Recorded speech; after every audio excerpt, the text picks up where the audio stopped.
Per tercer any consecutiu, a Sant Pol hi ha hagut la tercera mostra de vins catalans.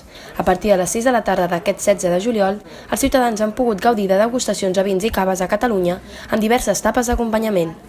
Tot aquell que volia fer la degustació només havia d'aconseguir els tíquets situats al principi de la plaça de la Punta i intercanviar-los a les parades que volguessin. Fins i tot els turistes s'han animat a la degustació, encara que els veïns del poble encara han participat de manera més activa. És el tercer any, si no m'equivoco, és el tercer any que es fa i és el tercer any que venim. Està molt bé perquè dinamitzes el poble i tot el que es faci doncs està molt bé.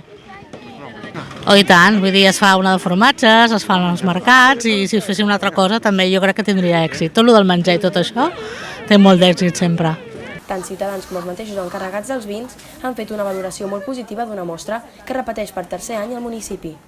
Jo sí, el primer any vinc aquí, però portem uns anys ja venim a aquesta fira. De Vilafranca del Penedès, de la bodega. Sí, tenim un celler allà i les vinyes són d'allà. Al principi la mostra va arrencar amb timidesa, com va passar amb la gastronòmica de juny, la mostra de vins ha estat un èxit a Sant Pol de Mar.